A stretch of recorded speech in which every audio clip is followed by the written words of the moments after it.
Everybody's so quiet. I like it. And so, how's everybody doing? It's Friday. Yay.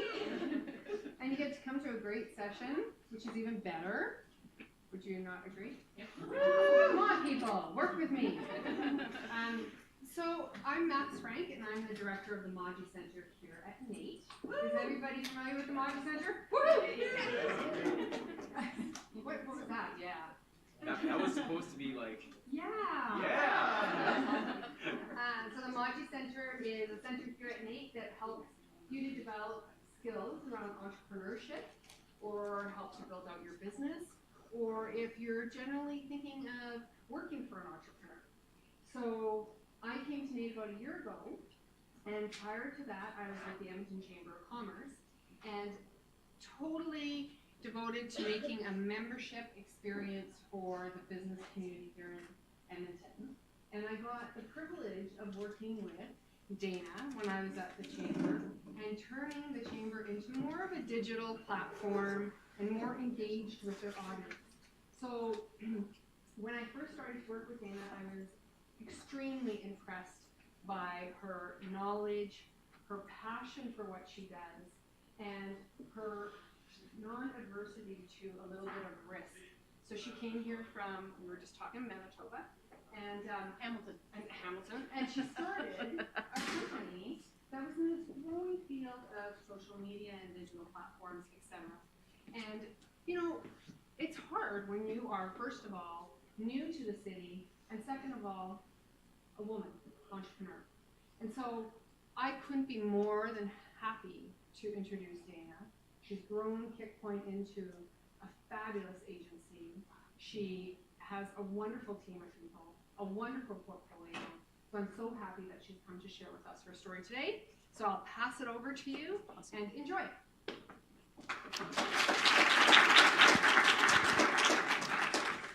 Hello. All right, so a bit about me other than what Max mentioned, which was very nice. Thank you.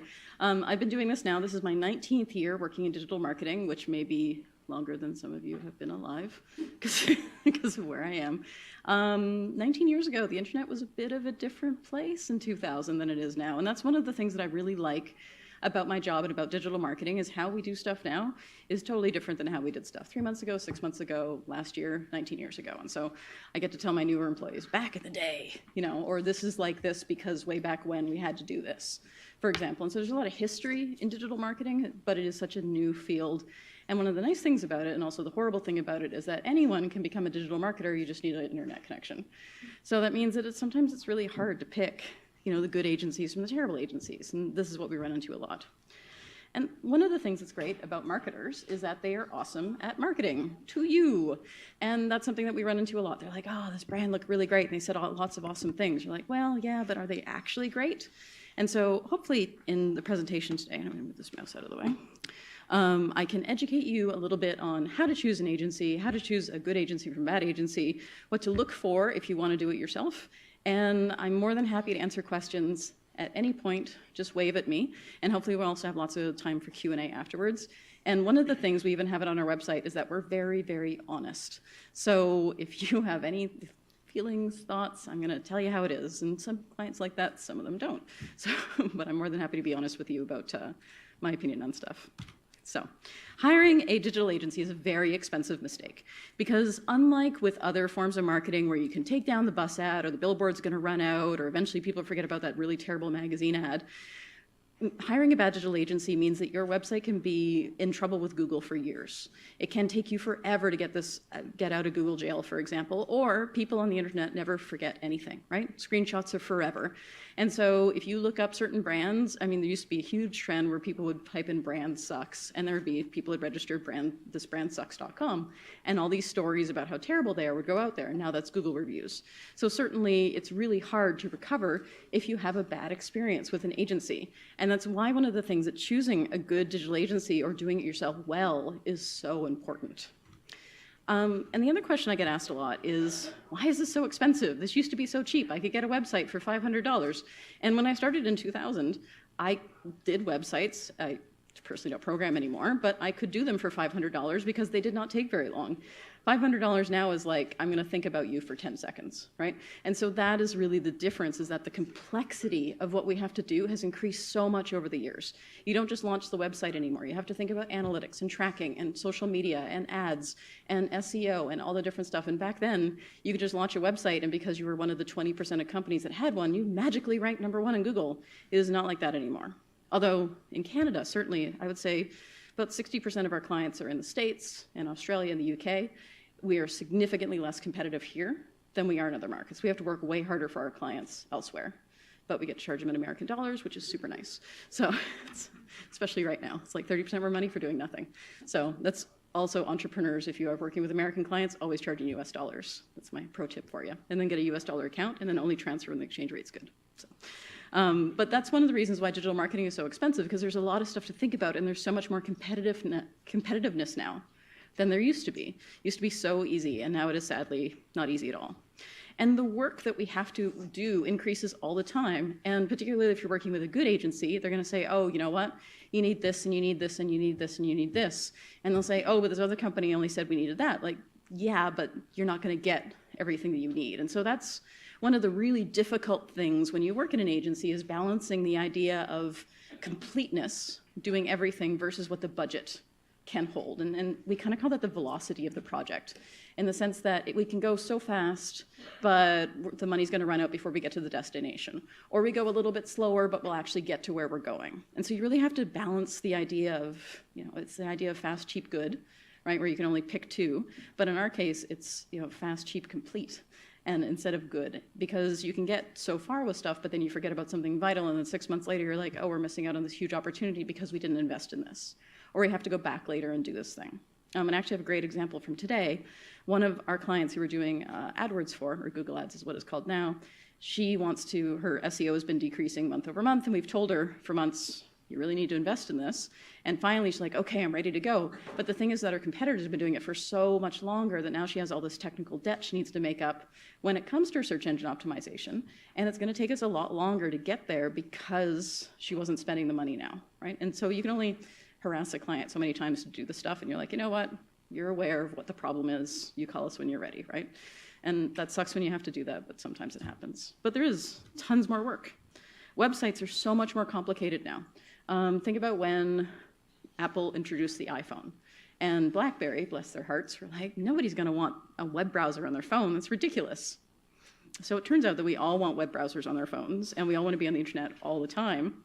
And in the beginning, you got the desktop site, and you did the zoom and pinch, and now we have responsive websites, which add tons of work. You have the idea of mobile-first design, tons of work. Even creating what used to be M.dot sites, which was mobile versions of your website, that was also tons of work. And so everybody went out and created mobile versions of website, and then 5 years later, they're like, no, responsive now. And then you have to go back and redo everything all over again, right? And now there's stuff coming out with, instead of having images, we have SVGs, so it loads faster. It's like, okay, but now I have to go back and look at all these images that I have on the website, and I have to change them all to SVGs. So there's so much more now that we have to do than we used to have to do. And the other question that we ask people, and this is the awkward one, is, what's your budget? This is my favorite question to ask because I never get an answer from people. And they'll say, sometimes people say, yes, it is this much. And that is really awesome. And I'm very excited to work with them because they're honest. But other people say, I don't know, you tell me. Like, clearly you have money set aside. You can't just have this giant pot of cash in a bag behind you like Scrooge McDuck, and you're just going to yank it out and toss it at me when you sign the contract, right? So thinking about it from a website perspective, a bare minimum website that's based on WordPress costs at least $10,000 to $15,000 if you're doing it right with an agency that knows what they're doing. If it is less than that, you're getting a piece of crap that's based on a template, and you're going to regret your decisions later in life. If you have less than that, then you can do something like Squarespace, which we do Squarespace websites for small businesses. There's a company who does custom powder coating. We just launched their website. They don't need a hefty WordPress website. They're never going to blog. So great, a Squarespace website is perfect for them. And that's all they need, and then we do everything else to market it. So there's certainly different levels of what you need, but really thinking about the realisticness of my budget and what you can afford will determine what you get at the end of this. Because really, it's also the other half of it is, do you need this big hefty website, or could you better spend your money elsewhere? And so before you start talking to agencies, I really want people to do their math. So really sit down and think about what is your customer acquisition cost, your lifetime customer revenue, and your gross margins. And these are three things that if you own a business, you should always be doing anyway, because you need to know if you're making money. That's an important thing. Otherwise, you are a charity, which you might not. There's the joke about, not-for-profit. Everybody's a not-for-profit until you start making money, right? So make sure you have these numbers, and you can be a for-profit company, not an accidental not-for-profit that you want to be a for-profit. And a lot of people who I talk to have not actually done these numbers, or they don't know the answer to these questions. And this is really crucial stuff that in owning a business, in my 19 years of working for myself, /owning a business, /owning another business, we've needed to know, because cash flow is hard. And if you're going to give us a whole pot of money to market you, there's a lag time between you giving us that pot of money and results coming in. So you need to make sure that you're going to be able to make it. Sorry, I'm getting over a cold, so my life was real rough. So that's one of the things that I really want people to sit down and calculate, are those three numbers.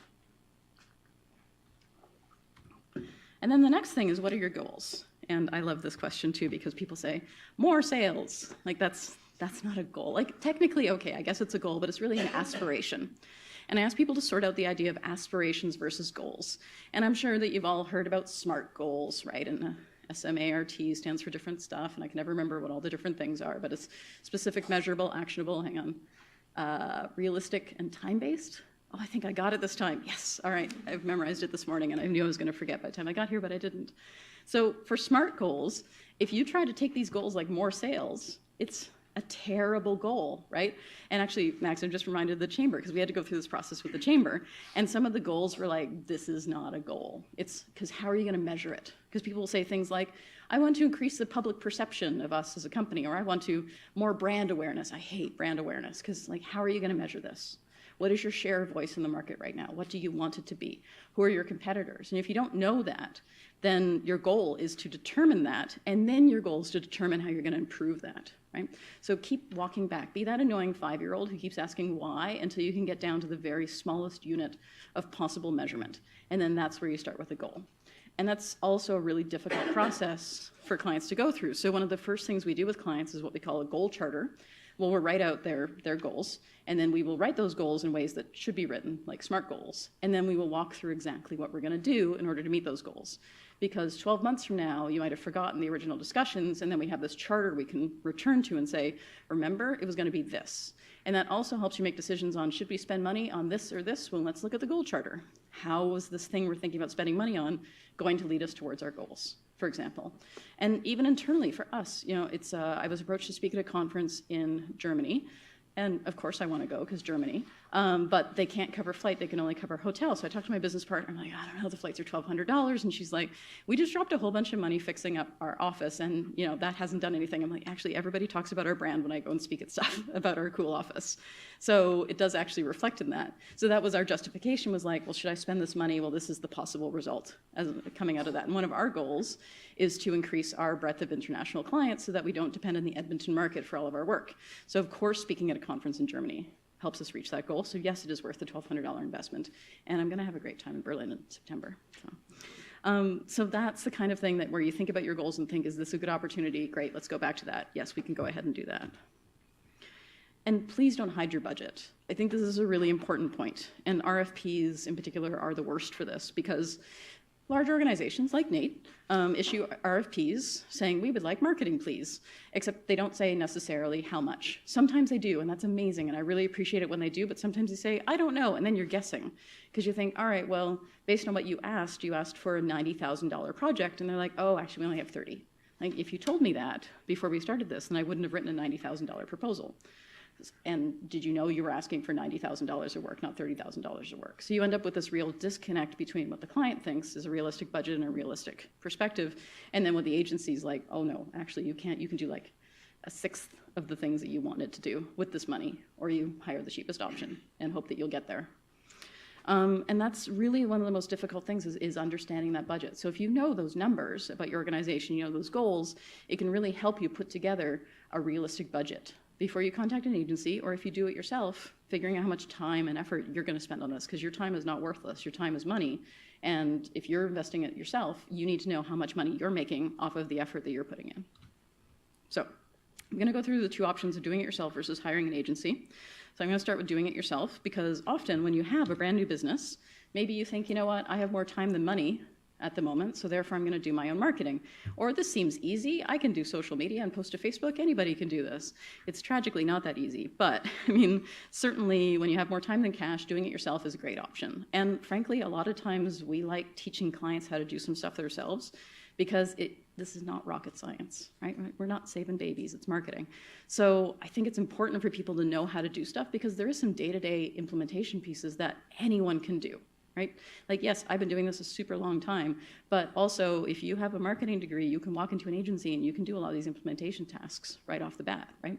So it's a really important thing to be able to know if this is a good fit for you. And even if you want to do this too, like maybe you don't necessarily have the money, but this is not an exciting thing for you to be doing, which means you got to get some sales so you can hire somebody. So the question is, how much time do you have to learn? Because that's the biggest thing in our industry is not necessarily the doing, it's the keeping up. And that's the tough thing, is that stuff changes all the time. Like literally I was at a conference, and while we were going into the conference, Google changed the name of the product that we were just about to talk about in our session. And I'm pretty sure they did it on purpose because they knew we were there, but this is what happens. Or Google renamed AdWords to Ads, and everything has to change now. All of our decks, all of our content. We have to go back and edit all of our old blog posts, right?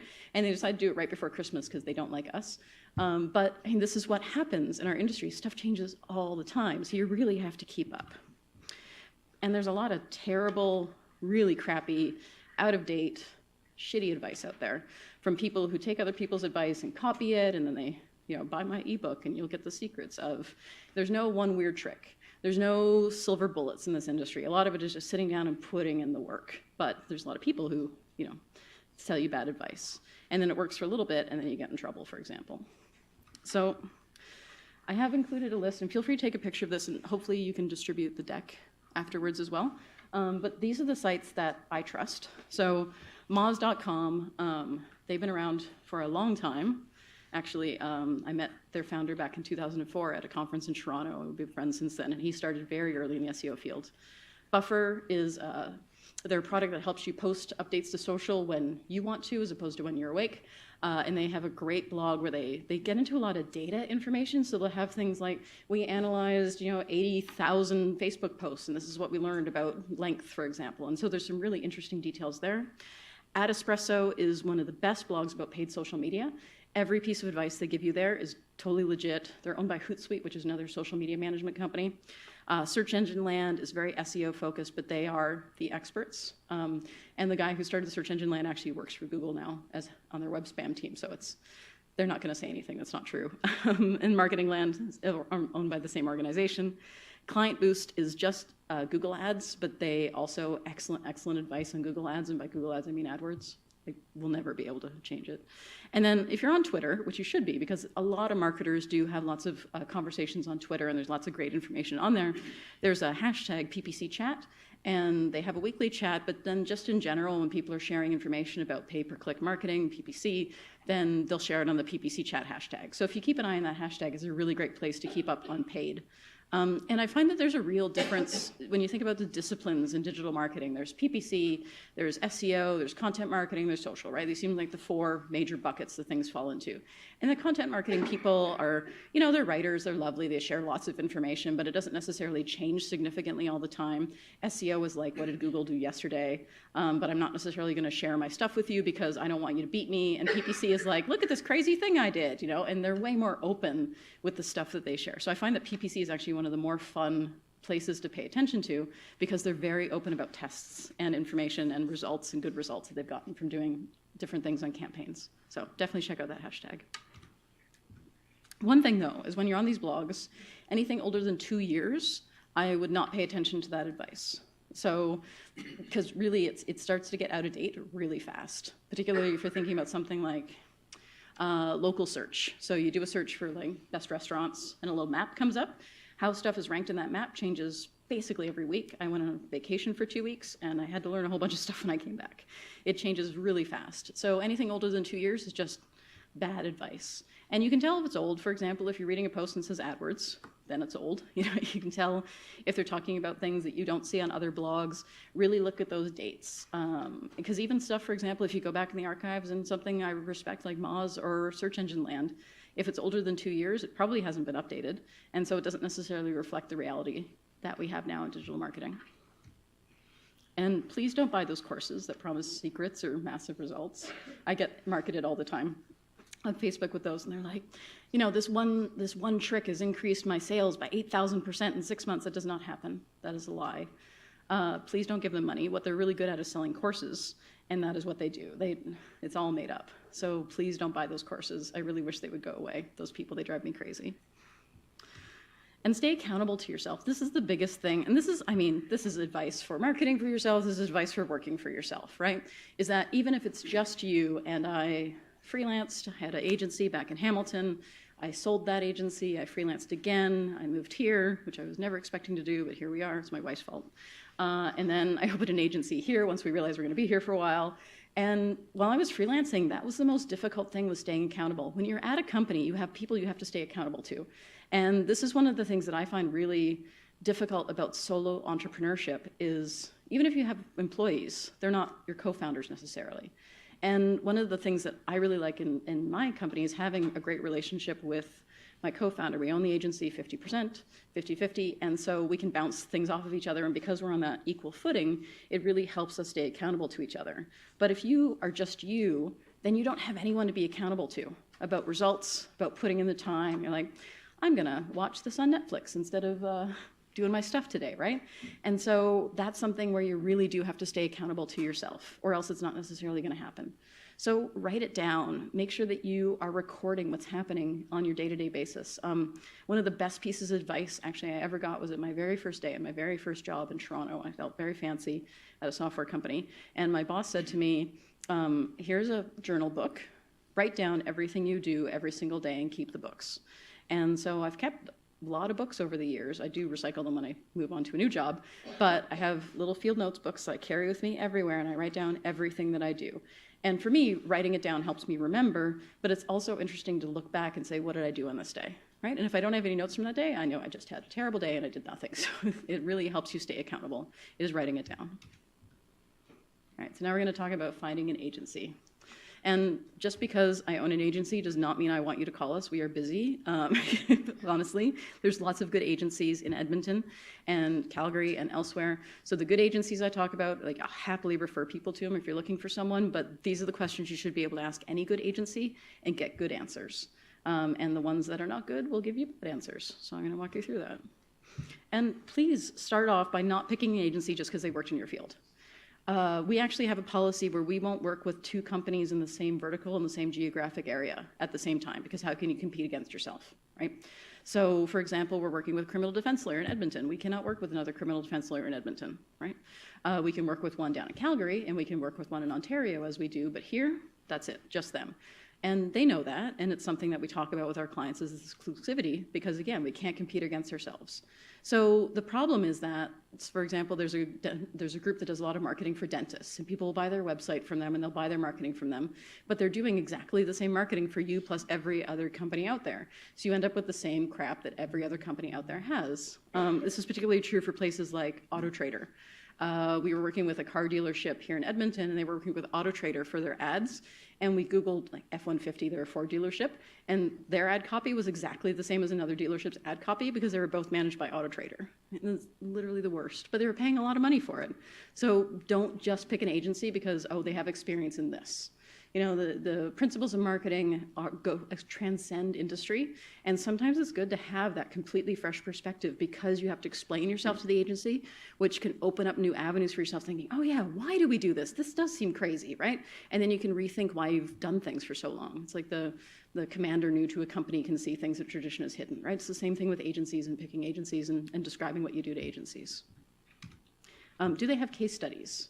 And this is a really important thing, not just testimonials from clients who are like, agency A was amazing, I now am a millionaire, right? Have actual case studies where they explain what they did for someone and then write out how they did it.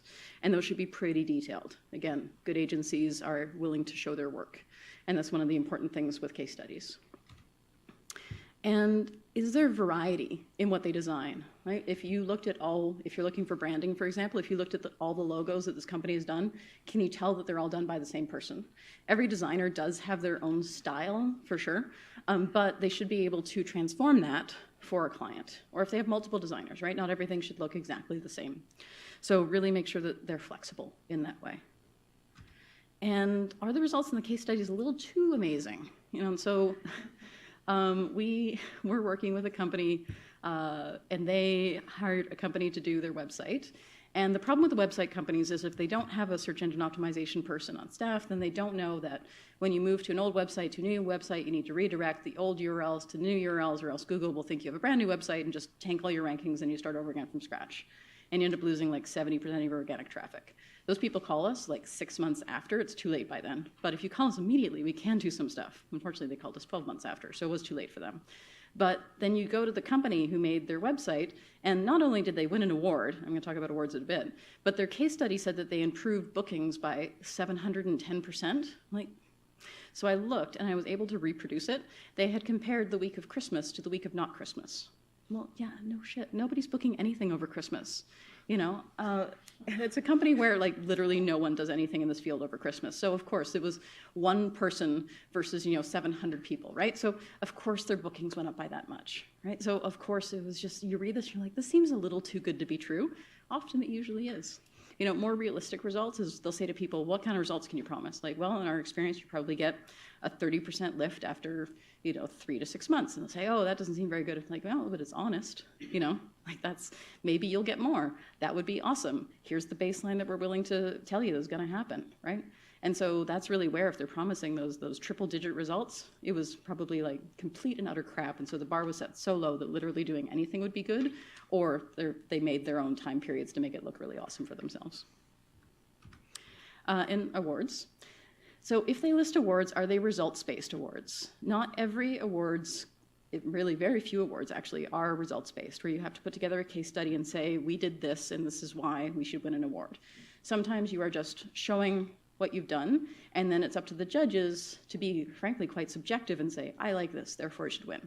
So here in Edmonton, for example, the IABC awards are results-based. It is a lot of work to apply for an IABC award. You have to fill out a whole bunch of information. You have to show results. You have to take screenshots of analytics and explain why, this has been a good thing for you. And because it's a lot of work, not everybody applies, and often just the really good stuff wins.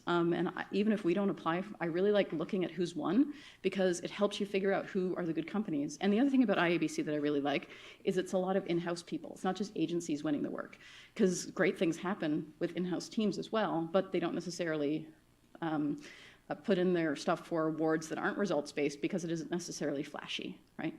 It isn't necessarily the stuff where the judge is going to say, oh, wow, this is so cutting edge. It's just like, this is doing a better job for our clients. It may not be the most exciting thing in the world, but it got it done.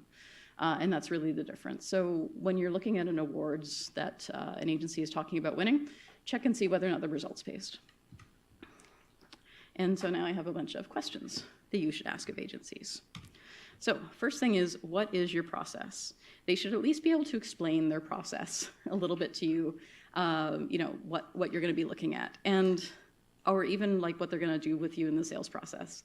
And it's funny because we had a call yesterday with the Google Ads team at Google, because they do calls with people who have lots of ads accounts.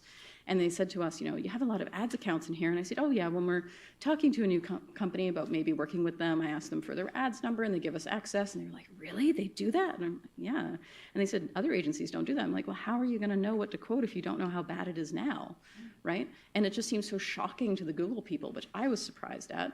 But you have to understand their process. And so I'll say to people, we need to see how bad things are now before we can tell you how much it's going to be to fix it. And other agencies just say, yes, our packages are 1,000, 2,000, 5,000, right? And the packages don't necessarily reflect your unique reality. So really sit them down and ask them to explain their process. Or maybe they have their process on their website. Ask them what you're going to need to do to make it a success. Because some people just want to put money in the marketing machine and then marketing comes out the other end. Some agencies prefer that you see how the sausage is made. So ask them how involved you're going to have to be, because this can also be shocking when they think, oh, I just gave you this money. Can't you just go away now and make stuff happen and now I don't have to talk to you ever again? And that may not be that agency's style. So depending upon how you work and how you want to work with an agency, you will want a different answer to this question. We are very hands-on. Other agencies are like, give us your money, thank you, go away, right? And it's fine. If you want to be like that, like I can send you to them and they do good work, but it isn't necessarily collaborative in the same way we are. Right? There's just different philosophies to how people approach stuff. This is my favorite. How long will it take to build the website? So the answer should be, how long is it going to take you to write the content? Because in my life, I have launched over 300 websites. I looked it up, and none of them have ever launched on time out of 300 websites because the content is never done on time. Because the clients say, oh, yeah, I can write the content, no problem. The clients cannot write the content, or they won't, or they'll take forever, or they'll forget about this, that, and the other thing, and we'll run into this other stuff. And, oh, hey, by the way, this about page needs to be updated because I wrote it 6 months ago and we still haven't launched because I haven't written my services pages, but now we have a different team member, so can I update that? Like, this happens all the time. Nothing ever launches on time because of content. And so in our proposals, we say, in the timeline section, in bold, websites don't launch on time because of content. So if you want to hire a copywriter, it is far more likely to launch on time, but they're probably going to have to talk to you, and you probably won't talk to them on time. Therefore, it still won't launch on time, right? And this is actually something that I find is unique to Edmonton as well, or maybe it's just Alberta. So I mean, coming from Hamilton/Toronto, right, it's like a go-getter city, stuff happens, things are delivered on time, and out here people are like, yeah, it's cool. Whatever, we don't need to worry about deadlines. And like if stuff like Christmas was movable, people would move it so they had more time to do it. But then once they do the thing, they're like, okay, let's go. Like, you took your sweet time getting here. Like, we need to rebook you into our schedule. And it is really unique to the West, I have found, because our American clients are very on it with deadlines. They want deadlines and they will meet them. But here, we just don't even bother giving our Edmonton clients deadlines. We're like, yeah, by this time would be great, but whenever suits you. We don't want to be a hard ass about it. And we did give some people deadlines. They're like, oh, that seems aggressive. Like, okay, you know what? Never mind. It's fine. So I feel coming from Ontario, where I was raised to be like deadlines, and coming here is easier than if you come here and you go there. I think you would have a very difficult time adjusting in the beginning because people are like, here's the deadline. You're like, okay, cool. Deadline does not happen. You're like, you wanted it by the deadline, right? Like that would be a really difficult transition. So please, one of my goals is to like get people more disciplined about deadlines in this market. Please hit your deadlines. It's so important and it screws up projects so much, and as a bit of a project manager, it drives me crazy. So please hit your deadlines. And that's why websites never launch on time. And I can talk more too at the end if people are interested about the cultural differences between areas in Canada, since we have clients all over. Actually, I will tell one funny story before I forget.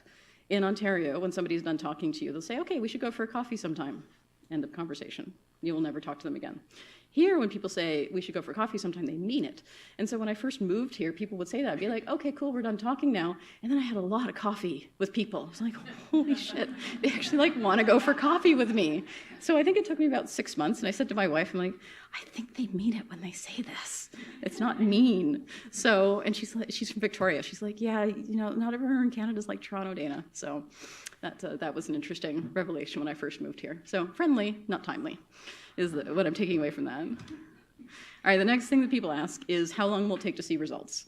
And that totally depends on what you're doing. So for example, in search engine optimization, it should take about 3 months for you to start to see results because Google takes their sweet time deciding whether or not they like what you've done. If you're doing something like paid advertising, the results will be much sooner. If you're doing something like putting billboards out in a market, depends on when the billboards are going to go up. But we had a great experience actually with the Winspear Center. We did, they might still be up here actually, we did a bunch of new ad billboards with them for the student tickets, the $5 deals. And somebody bought one the day we launched the billboards. We're like, great, close it up. We're good, 100% conversion rate, that's fine. we can just go now. But in that case, it was almost instantaneous. That is unusual, it does not happen that way. But certainly there are different expectations depending upon what you're asking for. But it shouldn't be, oh yeah, like tomorrow we're gonna see results. Certainly if there's something obvious that people can fix, and it is gonna fix things right away, but the internet takes time for stuff to return. And particularly when you are doing paid, the first paid piece you do is not gonna be the winner. It could be, but it's very unlikely. You will test, you will learn, you will go back, and you will have a better results the next time. So don't expect great results immediately. And then ask them as well, how do you report on results? This is one of the most important things, I think, because I don't know, my own particular role in the agency is doing a lot of the reporting work that we do. And I like to give clients a dashboard with all their information. They can change the time period to whatever they want. They can add stuff if they want to, right? It's theirs.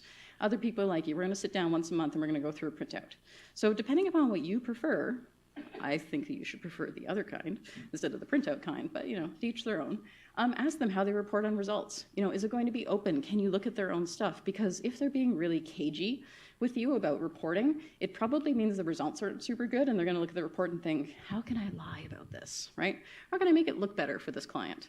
And sometimes, we've had to do this too, is email the client and be like, yeah, this campaign was a giant turd. We're going to fix it, right? And just being honest with clients when stuff doesn't go right, that's a really difficult thing to do, but boy, do they appreciate it, right? Apologize and then actually fix it on time. Ask people if they outsource any work. This isn't necessarily a bad thing if they do. We have a contract web developer that we work with when we have too much stuff, because we're a small agency and sometimes things get busy. But if it's just them and they outsource everything, they should probably tell you that. And so, again, it's that comfort level of, well, who is this person? Where are they located? Are you just sending everything to India to get done, which still happens, or China? Or is it a team here? Like, what is their setup? And then determine your own comfort level. Because the other thing, too, is that if it's just a one-person agency, what happens if they get hit by a bus, right? What's your backup plan? Which did actually happen in Hamilton. He did not get hit by a bus, but he was in a car accident. A web developer had tons of clients, and because everything was under his login, no one could get at anything. And so me and a couple other companies in town tried to get all these clients basically rescued and hand everything back over to them. But he was completely incapacitated for weeks and unable to do anything, and people's domains started expiring and their websites went down. It was such a mess because it was just him. So really think about what is that single point of vulnerability in your relationship with that company, because again, they hold the keys to so much stuff.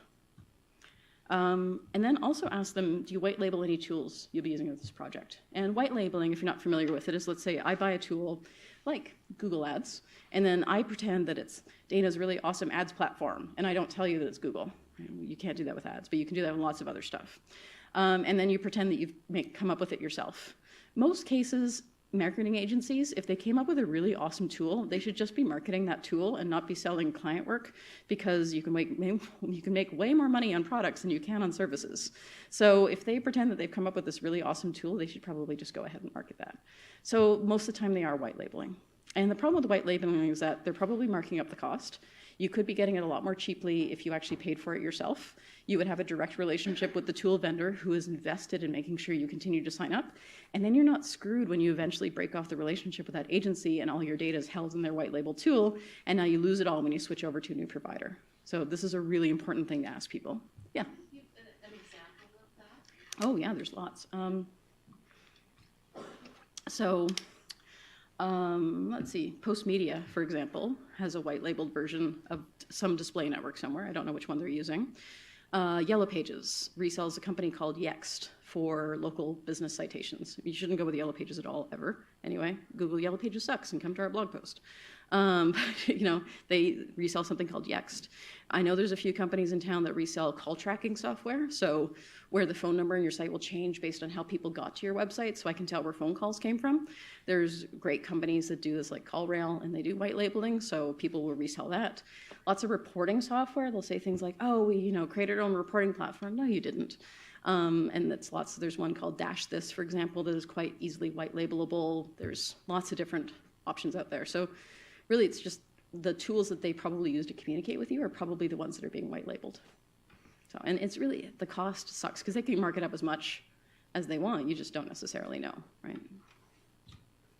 And also ask them how often we communicate and how often will that happen? Or how will we communicate and how often will that happen? Maybe you are a big face-to-face person. Maybe you're a big phone person. Maybe they aren't, and it's, because we have so many remote clients, we do lots of conference calls, and I found that having video calls is so much better than just having phone calls because you can read body language. So I like to meet in person or by video call if that's not possible. For the first couple contacts, it's by phone, but then eventually once you get to know them, like I had a conference call last night with a client in Australia. I'm probably never going to meet him, but I feel like I know him because I have a call with him at 8 a.m. his time every day, and he's still in his house. It's so warm there right now. He's wearing a tank top yesterday. And it's like 5 o'clock for me, but because we've been having these bi-weekly conference calls for almost a year now, like we know each other really well, even though I'm never gonna meet him in person. So really think about how that is going to affect your relationship. And the other thing is too, is that a lot of agencies have account managers. The account managers aren't necessarily the people who are doing the work. They might be. Some places have people who do the work and they're called account managers, but they're really strategists. We don't have account managers. We make all of our people talk to clients because it makes you a better human being. So but that's how we roll versus how other agencies roll. So you really have to decide too, who's going to be that single point of contact. And so if you only ever talk to the account manager, is it getting back to, say, the creative people working on your account that this is a problem, for example, right? So really thinking about how often am I going to talk to everybody working on this project? Who's actually going to be working on it? Is it the senior person who's selling you the product, but then you end up working with the most junior person on the team, for example, right? Definitely ask them these questions. And ask them, what are your deliverables? They should be able to list all the stuff that they're going to give you and why that's important. If it's in their proposal or in the discussion that you have about a proposal, they should tell you the stuff that you could expect. And how can I cancel? Which is one of the important ones. You usually see it in a contract, but certainly it's, is it 30 days? Are you going to tie us down to a year? Like, what happens if I'm not happy after a month, after 3 months, 6 months, a year? How do I renew? If it's Yellow Pages, they just automatically renew, whether you like it or not. So there's lots of different stuff to think about when it comes to canceling. And what happens if you miss milestones? Going back to the deadlines thing. If I have everything from you, then we should be able to hit the deadline that we've set. If I don't have everything from you, then we can't. So you definitely need to have that two-way conversation about hitting those milestones and making sure that, what happens if you miss? Is that going to affect the launch date of our product? What about the launch date of our website? We have this huge event coming up. Our website has to launch on dates. Like, okay, great, then I need this, this, and this by this date. And if you don't miss this, then you can't have this, right? So you need to have that really honest conversation about missing milestones on really both your sides. What happens if I miss milestones? So it's really the two things, is you missing and me missing. And then ask people what makes you different from other agencies. Again, marketers are really good at marketing, so they'll probably say something really fun to you about how they're an award-winning agency that's been recognized worldwide for creative solutions to complex problems. That you could say that about literally any agency ever, or they could be really honest with you about how they're different. So how they answer that question as well is a really important answer. Because you want an agency where they say that, and you're like, yeah, that resonates with you, right? Because you want to pick an agency where you have that good fit personality-wise. It is a little bit like, you're dating and then you're going to get married, because an agency is going to find out so much about you as an organization, and they really have a huge impact on where you go as an organization. So it is important to make sure that you have that culture fit, philosophy fit, whatever it might be. And it isn't just we both like Star Wars. It's actually real philosophical differences or commonalities. And then ask, how does my budget compare to your other clients as well? Are you going to be their big client? Are you going to be the biggest client they've ever had? Or are you going to be one of their smaller clients? And for us, because we work with companies of many different sizes, I'm pretty honest with people and say, yeah, you're going to be on the smaller size, so that means that this, this, this, and this. And I'll tell people what that means for them.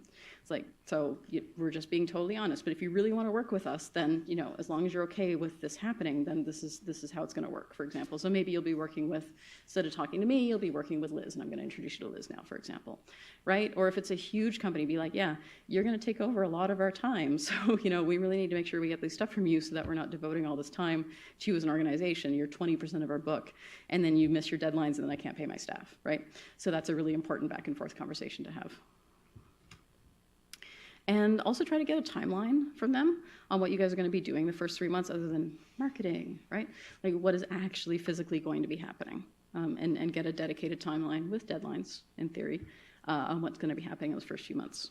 Because those first 3 months, especially when it comes to digital, is a really critical time because you're learning, and it's often like peeling layers off an onion, and then you find you're like, why did you do this thing? And oh my God, I found out this terrible thing, we have to fix it immediately. Or so that investigation period in those first 3 months is really important. You find out all sorts of weird, wonderful, odd stuff that's been done by previous agencies or by in-house people that you ended up firing, and that's why you hired an agency now. There's all sorts of crazy stuff that we find. So, and now questions about Google Ads. So I'm going to go through this a little bit quicker because I want to make sure that we have lots of time for questions. So if you're asking about Google Ads, how do you prove copy? You do not want copy running in the market that you did not see. And then you're like, oh, what a fun surprise that there's this ad now, and I totally don't like that image at all. You don't want that to happen. And this is important. This is actually Google's terms of service, means that you have to be able to see the amount you're spending on ads and the amount you're spending on management. So again, if they've got a white label reporting tool, a lot of those white label reporting tools will allow you to put a percentage point on top of the spend automatically, and then you don't know how much you're spending. So there's a company called Reach Local, which is across North America, and typically it's 50% spent on ads and 50% spent on management, but they don't tell you that. Also, that's horrifyingly high. It should not be that much. What ad networks do you have experience with? You know, sometimes it's just Google. That's okay if you just want Google. Otherwise, sometimes there's other networks. Content. So if you're asking them to develop content, ask for samples. Especially ask for before and after samples. Because that is something too, is when the client turns over something that is not good and you've turned it into something amazing, it's really important to see that before and after process to see how much they actually did. Was it just fixing typos, or was it making it something that actually reflected that client's brand? How do your writers get to know my business? Do they show up? Do they hang out for a little while? Do they just do phone interviews? You know, if they're physically not there, sometimes it's tough. Do they do video calls? Like, what's that process gonna be? And then questions about websites. Okay. Will I own the website in full once the final payment is made? You'd be surprised how many contracts you never actually own the website. And then the company owns the website, and then if you stop working with the company, they take the website back. It does not work out well for you if that happens. Please make sure that you own the website. It is yours. How will security updates be handled, particularly if you're on WordPress? WordPress is a terrible yet great platform where there's tons of security problems all the time and hacking, and if updates aren't applied at least monthly, then you're probably gonna get hacked. And then you'll call people. I had someone who I hadn't talked to since 2003 contact me because they had a really early version of WordPress. It was like WordPress 1.0, and then just ghosted me after the website was done and never did security updates. And they're like, oh yeah, I got this problem now. The site's hacked. Like, yeah, of course you do. I haven't talked to you in 15 years. Like, I can't believe the site is still running. This is amazing. You know, and it's accidentally responsive. I don't know how I did that. So yeah. And what happens to problem functionality? What if you find out 6 months from now that search is not working as intended? How is that going to be handled by the company? You know, check for that warranty that should be in there. Usually warranty is only about 30 days. Sometimes it can be longer. Sometimes if you have a maintenance relationship with the company, you can make it longer. Your website migration process. Please make sure they tell you that they redirect old URLs to new URLs. So few companies actually do this, and then they call us and they're sad because they already spent all their money on the website and they have no money to pay us, so. Sorry, like here's an article on how to fix it. That sucks. And ask people what's your experience with setting up Google Analytics and Google Search Console. If they don't know what Google Search Console is, do not go with them. I feel like Google Search Console is sort of the run versus they know what they're talking about litmus test of digital marketers. Search Console, which is amazing, tells you everything all the keywords that have led people to your website on non-paid search results. And if a developer doesn't know about it, then they probably haven't paid any attention to search engine optimization. You're going to end up with a piece of crap at the end of this. Will you be using Google Tag Manager? This is a newish technology, and explaining it will be an entirely different talk. But essentially, Google Tag Manager, when you have things like your Facebook pixel and your analytics pixel, those are tags. And Tag Manager is like a shopping cart that you put everything in and you truck it around the store. So make sure that they know how to do this, because implementing Google Tag Manager makes a significant difference in how analytics are presented, which I don't have time to get into, but if you are interested, I can point you in the right direction. It's really cool stuff. What CMS are you going to be using? Please don't go with a company that uses a custom CMS. You will regret it because, again, you are married to them, and if they go out of business, there's a big company here that just does custom CMSs, and a lot of it is for education, and it's so bad because you can't ever move. I don't think your site's based on it, thankfully, but you know, it's just these custom CMSs are just the worst, right? And it's like talking to, say, U of A, for example, is on Sitecore, right? And it's not a commonly known CMS, so there's a ton of training when you bring new people on board. So find out what CMS they're going to be using and if it's expensive or not. What documentation are you going to get? Are you going to get a user guide? Or are they going to give you the admin login and say, good luck, right? What's going to come out of that? And you get an admin login for the website. Also shocking how few people get an admin login and just get an editor login, and then they can't actually do anything without talking to the developer. And then the developer gets all mad that you're talking to a marketing company, how dare you, and then they refuse to give you the admin login, and then you end up in a fight for 6 months over email.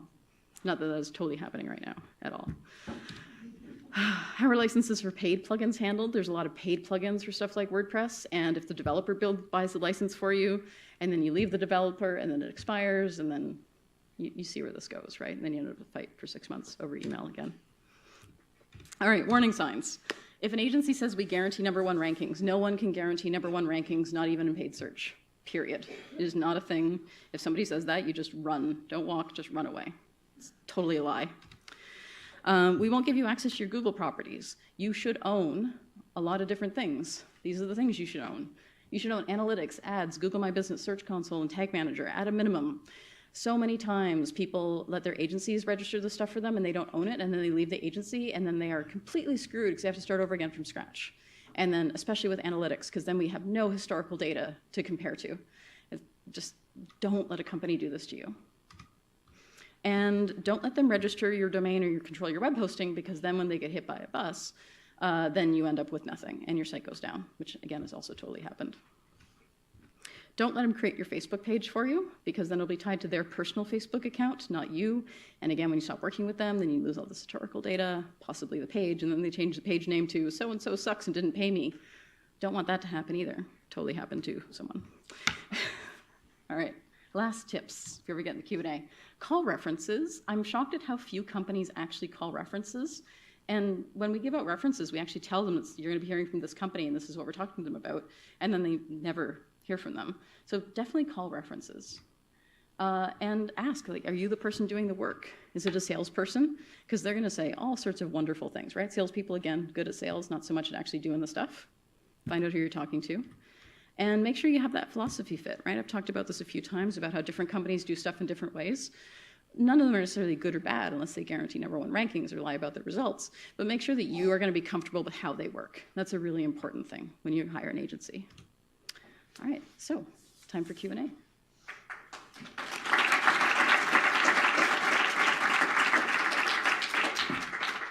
Okay, so we have a few minutes. What would you like to know? It can be about this, it can be about marketing, yes. You mentioned something about, sorry, I'm not very savvy about this, That's content on the website? Yes, so like the written stuff on your website. Yeah, so somebody has to write that. Who's it going to be? And if you decide to do it about yourself, it is really hard to write about yourself. And people think, oh, I can write. I write emails all the time. But writing about yourself in a way that you find compelling is just really painful, and it takes 8 times as long as you think it's going to take. People will put it off forever. Yeah. We have a client who's like 2.5 years now past their launch date because they haven't got the content to us. Like, that's fine. And he called actually yesterday and said, February 13th, I'm going to launch it. We're like, okay, sure. We have a betting pool in the office now, so we'll see. We've heard that before. Yeah. Any other questions? Yes. Relating to your experience and relating to an advantage point for an engagement in a site to have an Angular core, have you worked with those kind of projects, and how beneficial is to have Angular core in place? You mean AngularJS? Pardon? You mean AngularJS, the framework? Yeah. I actually don't like Angular. I actually don't like any JavaScript frameworks. They're actually quite bad for search engine optimization.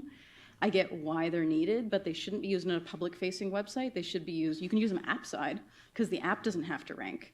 But the actual, you bet, but the actual marketing side of the site has to rank, and Angular is just not the right tool for that job. And I get why developers love it. My brother's a web developer, he loves Angular, and it's great for what it does, but it is not what you're gonna use on the marketing side of your website, just because there's just so many problems with it. So.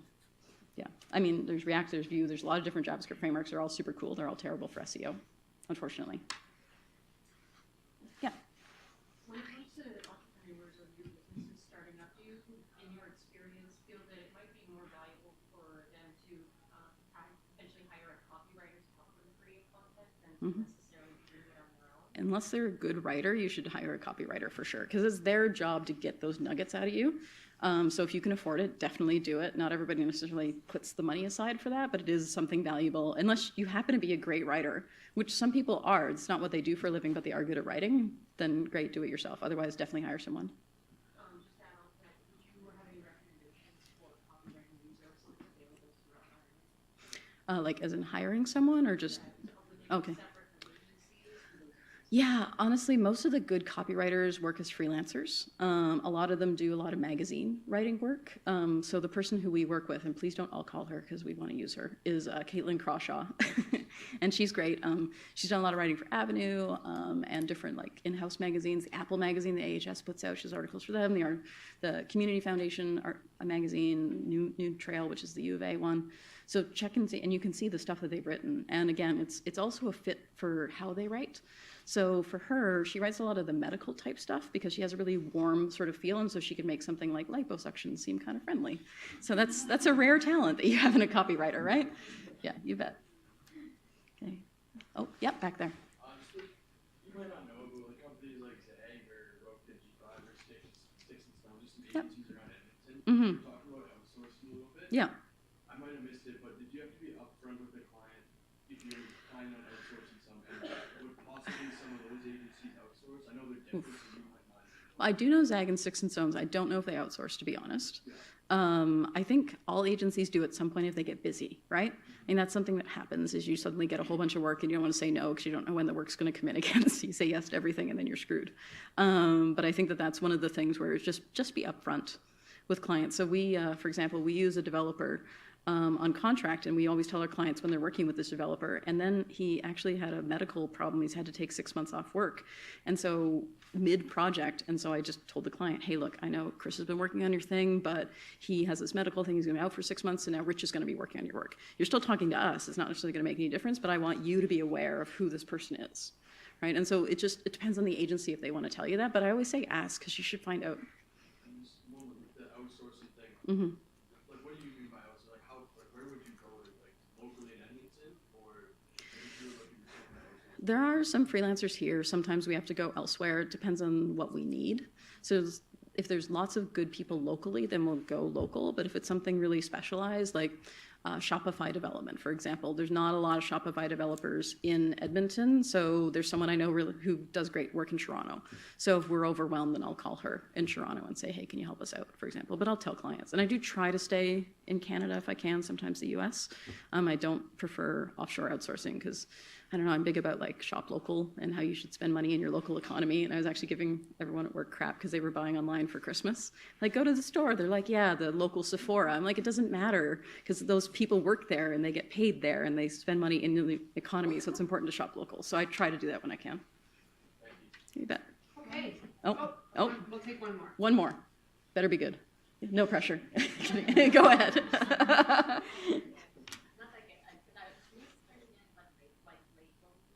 White labeling.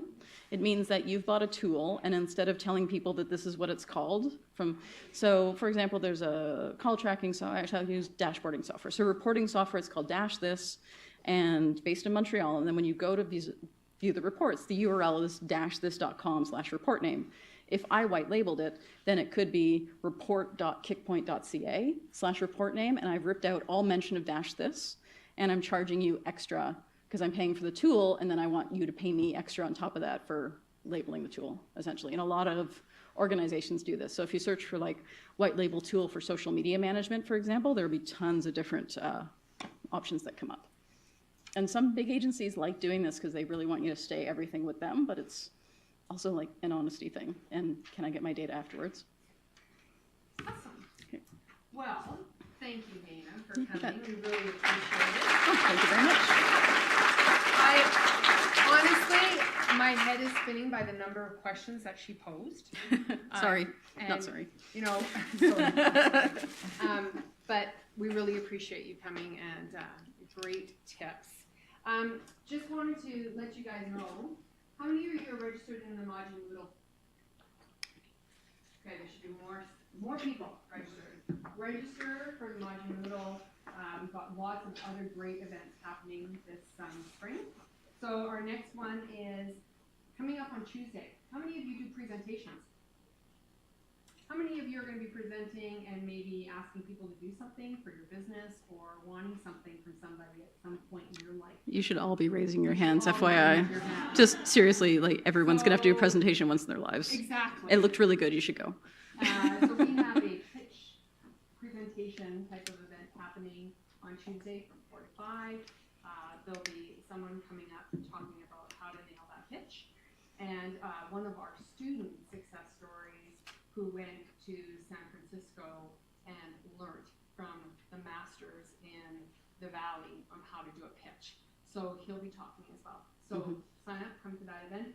We'll also have pizza, which is always great. We also know that there's a lot of legal stuff that happens when you're running a business, or you're thinking of owning a business. So we have someone from a law firm coming to speak, Heather Barnhouse. She'll be talking about intellectual property. Everything from what happens if someone steals your logo? So something to look forward to. As well as one of the things that we know is that a lot of people, you just need to ask the questions. You need to get connected and start talking to people. And that's the whole thing around doing business. So we have a networking session. That'll be happening at the end of the month. Again, free to come, talk to people, get to know people within the network as well. And then finally, we have an event called the Crash Course Jumpstart. And that is a weekend event. It is free. And you get paired up with people. You work through the business process. We have industry partners that come in and help you work through the process with a team about validating ideas, etc. And then we have judges at the end of the weekend that come and support you and provide you feedback around your product or services. So look forward to that as well. Finally, last thing. But wait, there's more. Dana is a huge supporter of NATE and has hired our NATE marketing students. My So business thank partner's you. also a NATE business grad. And that's what I was just going to Yep. say. And her Mhm. business partner is also a NATE grad. So obviously, we provide that foundation and support you all the way along in your learnings around business and marketing. So come and ask us questions at the Logi Center or at the School of Business. Thank you very much. Stay warm, enjoy your weekend, and we'll see you at our next session.